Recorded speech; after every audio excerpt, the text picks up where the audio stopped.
Hi, folks. You're with Tacitus today at your Pushback channel, and thank you for joining this live stream. In this essay, I'd like to talk about the Australian federal election again, and this time focusing on the Senate, or the upper house, or the House of Review, as it's sometimes called. Now, there are, how many senators are there? I think there are 76 senators. I think half of them were up for re-election this time or thereabouts, but a little bit more than half. Now, this is where the minor parties are able to get candidates elected. And there's a number of, typically there's anything from sort of 10 to 15, 16 of the senators from the minor parties. So they hold the balance of power in the Senate. Now, this election was interesting because the globalists and the pro-COVID lockdown parties did exceptionally well, given how insanely angry the population was about the lockdowns and the brutality and severity of the lockdowns. The mood out on the street was they wanted someone to punish, and they were going to use the ballot box to do it. And the pro-COVID lockdown parties were also the pro-globalist parties. So ideally, it was widely anticipated, that this would be the big chance for the minor parties to get up a candidate. The opportunity wouldn't be this good again for a while, or so it was presumed. So anyway, when the results started coming in for the Senate, and they come in a little bit later than they do for the House of Representatives, but it's starting to take pretty clear shape now, as the counting continues. And really the pro-globalist parties, the pro-COVID lockdown parties, haven't suffered at all. If they did lose any votes, it was such a negligible amount that it's irrelevant. And whatever votes they may have lost, the others lost more.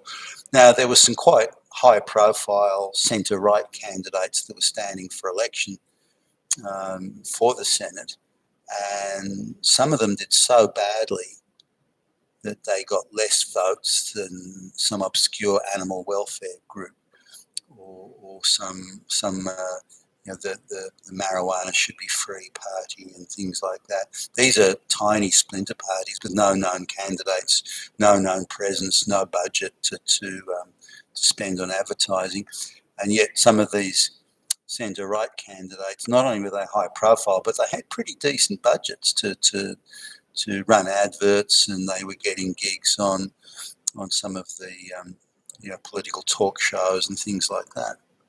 But somehow they did so badly, as I say, that some unknown animal rights welfare group was getting more votes than they were.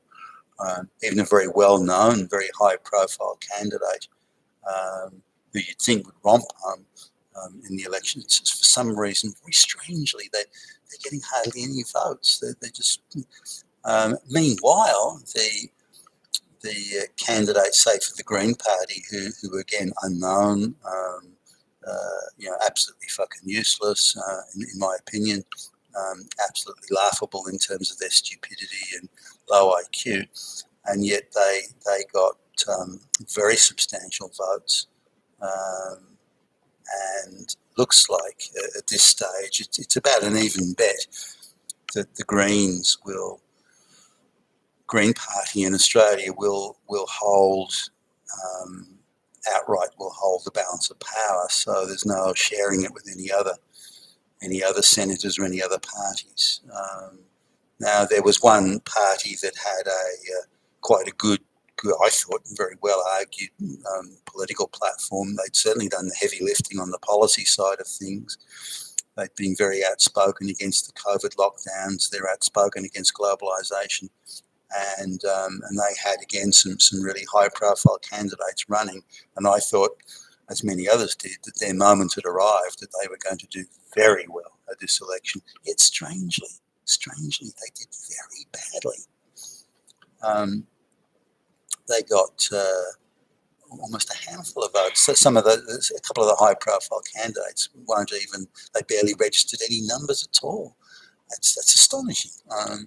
And yet there you have it. So now I don't know. Again, 2020 tainted elections forever, I think, and it's going to take a lot of work for the Western bodies politic to win back the confidence of the voters in terms of standards of probity, things like that.